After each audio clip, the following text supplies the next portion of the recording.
Selamat pagi anak-anak kelas 7. Bertemu kembali dengan Pak Aris di kisi-kisi ulangan harian suhu. Mari kita langsung ke soal pertama. Untuk menyelesaikan soal berikut ini, pertama kita harus menggambar sebagai berikut, di mana karena 90 adalah suhu tertinggi dari skala tersebut, saya letakkan di sini sebagai titik didih. 10 adalah suhu terendah saat es melebur, saya letakkan di sini, dan 50 di antara 90 dan 10. Maka saya perlakukan hal yang sama untuk reamur, yaitu tertingginya 80, terendahnya 0, dan tengah-tengahnya R. Kita buat garis seperti ini, menunjukkan ini 50 dikurangi 10 dibagi 90 dikurangi 10. Lantas R dikurangi 0 dibagi 80 dikurangi 0. 40 dikurangi 10 jadi 40, 90 dikurangi 10 jadi 80, 80 kurangi 0 jadi 80.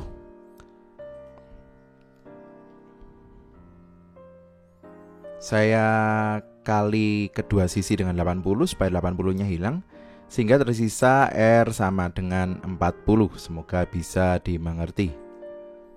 Berikutnya, seperti ini, seperti yang sudah saya jelaskan pada tatap muka, maka kita harus membuat pergerakan garis panah seperti ini untuk membuat seperti ini. Ini 60 dikurangi 0. Karena kita tidak tahu titik-titik ini berapa, maka saya beri nama saja A dikurangi 0. Lantas 40 dikurangi 0 di sisi sebelah kanan, saya lanjutkan dengan dibagi 90 dikurangi 0. Kenapa panahnya mengarah ke atas? Karena suhu rendahnya ada di atas semuanya. 60 kurangi 0 hasilnya 60, A kurangi 0A, 40 kurangi 10 30, 90 kurangi 10 80. Kedua sisi saya kalikan 80A supaya A dan 80-nya hilang, sehingga saya temukan seperti ini. Lantas kedua sisi saya bagi 30 supaya 30-nya hilang, sehingga saya temukan seperti ini. Sehingga A adalah 4800 dibagi 30, hasilnya 160 derajat. Semoga bisa dimengerti. Kalau masih kurang bisa WA Pak Aris atau bisa mengulang video ini dengan kecepatan lebih lambat. Lanjut. 14 derajat Fahrenheit berapa derajat Celcius?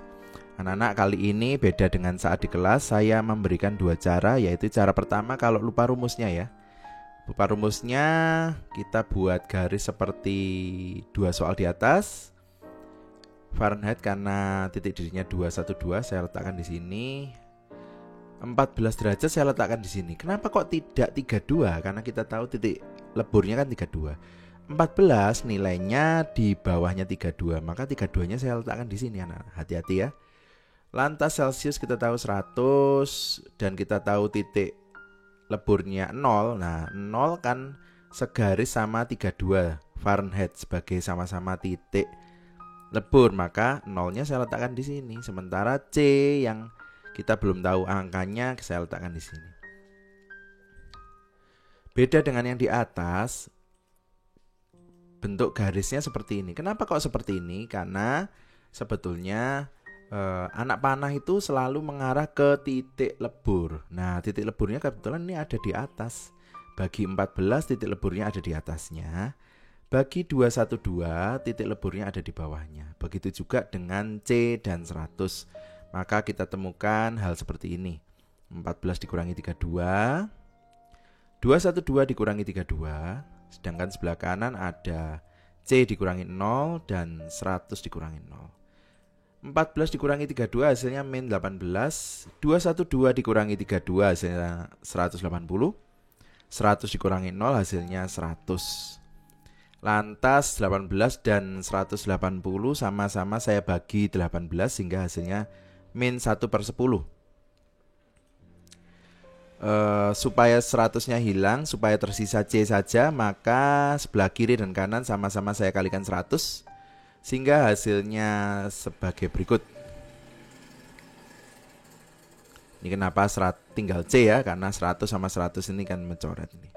100 dikurangi min 1 jadi min 100, sehingga C-nya adalah min 10 derajat Celcius. Sekali lagi ini jika lupa caranya. Kalau masih ingat rumusnya, kita tahu rumusnya, kita dapatkan C per 5 sama dengan F min 32 dibagi 9. Kita masukkan saja angkanya. Karena yang diketahui 14 Fahrenheit, maka Fahrenheitnya saya masukkan sini. Sehingga menjadi min 18 per 9. Kedua sisi sama-sama saya kali 9 supaya... mohon maaf, bukan gitu ya. Min 18 dibagi 9 dulu, hasilnya min 2.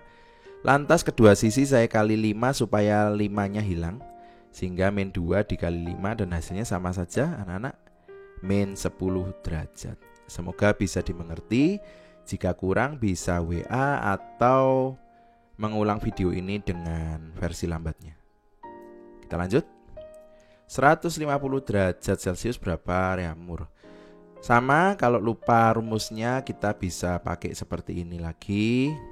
Karena kalau Celcius kan titik didihnya 100. Kenapa kok 150 yang di atas bukan 100? Karena 150 nilainya lebih tinggi daripada 100. Reamur, maka 80-nya diletakkan di sini. Karena kan titik didihnya kan 80, titik leburnya 0. Kita buat seperti ini garisnya sehingga kita dapatkan seperti ini. 100 kurangi 0, 150 kurangi 0, 80 kurangi 0, hasilnya seperti ini. Saya kecilkan 100 dengan 150 menjadi 2/3. Lantas supaya R-nya naik ke atas, kedua sisi saya kalikan R. Supaya R-nya sendirian, kedua sisi saya kalikan 3/2. Sehingga hasilnya seperti ini. Dan kalau kita hitung hasilnya adalah 120 derajat. Jika Anda sudah hafal rumusnya, Anda bisa menggunakan ini. Mari kita cek. 150 dibagi 5, 150 didapat dari sini ya. 150 dibagi 5 hasilnya 30. Lantas agar tersisa R, maka kedua sisi saya kali 4. 30 dikali 4 hasilnya 120. Baik, terbukti anak-anak sama saja. Silakan Anda memilih cara yang mana untuk ulangan presentasi besok. Berikutnya 64 derajat reamur berapa Kelvin? Sama, kalau kita lupa rumusnya kita bisa menggunakan reamur seperti ini ya. Kelvin seperti ini. Karena posisi 64 itu berarti di tengah-tengah di antara 80 dan 0. Kita menggunakan garis seperti ini sama, sehingga menghasilkan seperti ini. 373 dikurangi 273 100 ya, seperti ini. 64 sama 80 saya sama-sama saya bagi 16, jadinya 4/5. Lantas kedua sisi saya kali 100 supaya 100-nya nanti naik ke atas seperti ini. Sehingga hasilnya 80 sama dengan K-273. Kedua sisi saya tambah 273 supaya sebelah kanan tersisa K. Otomatis dari sini kita ketahui hasil akhirnya adalah K353. Jika Anda masih hafal rumusnya, Anda bisa menggunakan seperti ini.